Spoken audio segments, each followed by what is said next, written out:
Fate Zero, Hunter x Hunter, Steins Gate, Jojos Bizzare Adventure, and Attack on Titan. These were just a tiny amount of the unbelievable series that were released during the wild time of the early 2010s. Series that to this day are still being made and have a permanent impact on the anime community. But among that list, there was this one show that I never hear a peep about to this day. Now, how come a show that's in the top 200 with almost 1.5 million ratings on my anime list barely ever gets talked about or recognized, but other series are even older and more confusing than this one, but keep releasing new stuff to this day and has the same momentum that it did decades ago? Like shit, man, I didn't even know there was 4 movies and another season that was released after the second season of Pscyho Pass. Even the latest season got barely 47,000 people on it on my anime list and was released in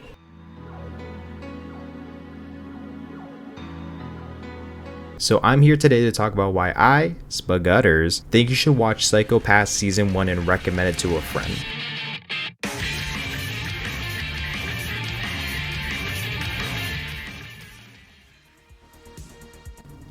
Pscyho Pass is set in the future where within the last few decades, a new system called Sybil was put into action. It measures everyone's emotions, intelligence, and other brain activity to determine where you fall under in society. Some people are gifted and given high scores and are allowed to pick from multiple companies to work for, ranging from white-collar to blue-collar jobs. Others are cast to the side and doomed to fail before they even have a real chance in life and can even give it a shot. Here we're going to be following a recent graduate named Akane. She was one of the only people to pass the test with flying scores and basically be able to get into the police system called the MWPSB. We get to see how Akane faces her battles with the main villain and also get to build a relationship with her teammates along the way. She's not a very confident person and kind of just follows whatever anyone says, but on her first mission she kind of just gets thrown in and faces the grim reality of the world that she's a part of. Even though Akane doesn't have much of a choice, this is the only thing her generation really knows. If this system wasn't put in place, what would happen to the city? Who's behind the specimen case? What is the MWPSB hiding? Where are the high school victims? How does the Sybil system work? Why are there no genetically engineered cat girls? Okay, that one might be fake. But these are questions Akane has to face and is going to be learning throughout the story. Wondering, is it right? Are they okay? What if I'm wrong? What happens when a system that's been in society for decades is brought down by a single person?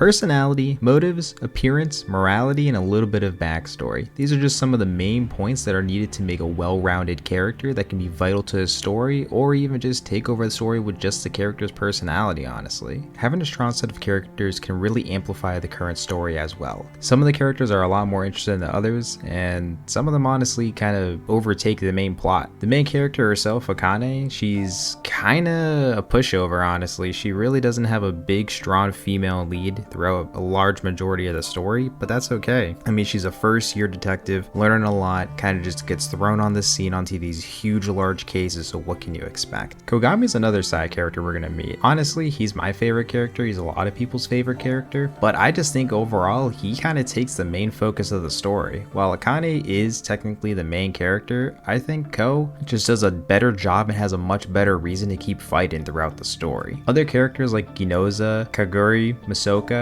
and many more all have a decent background, but some of them honestly deserved a little bit more limelight than some of the other ones in the group. Now for the villains, I think a lot of the villains are really well written. A lot of them have their own weird quirks. Like we meet one guy, he's really obsessed with the online scene about online personas, basically VTubers. Then we have this one chick who's just straight up crazy and she likes to just murder her classmates and just turn them into objects, really. Then we have this one guy who's like a cyborg and he just loves the hunt. A lot of the villains are really well written, but I don't think they're on the level of Death Note, like Light Yagami and L. Now, again, there's always that huge debate of like who's really the villain and who's really in the good. I don't think that's the case here. It's more so just they're much more interesting, but they're not on the same level as character writing. Honestly, you might even be able to relate to the main villain, maybe even take a little bit of his advice, because some of the stuff he points out isn't exactly crazy and kind of does beg the difference of, hey, is this morally okay? Is what we're doing the right thing?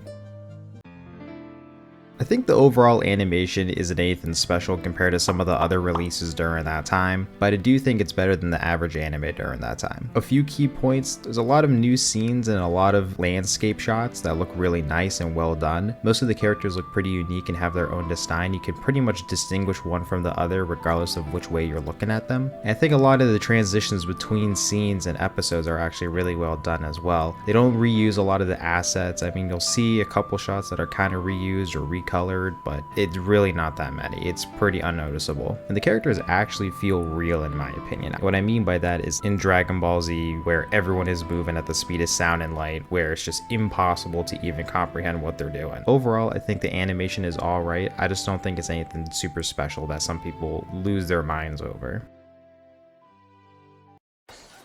After watching the anime, I couldn't tell you about a single track. Most of it is pretty forgettable. That doesn't mean it's not good. While I wouldn't listen to more than 2 songs from the entire soundtrack in my free time, I think a lot of it does fit a lot of the themes, scenes, and very specific scenarios within the anime. Also, I do want to point out, I think the first opening is alright, kind of nostalgic, but the second opening song, that shit goes hard. I don't care what anyone says, that shit was good and is an instant flashback to when I was a kid. That was when, like, you know, my brain was super smooth and I thought this anime was the best thing ever made, and then, you know, I kind of matured and watched other shit.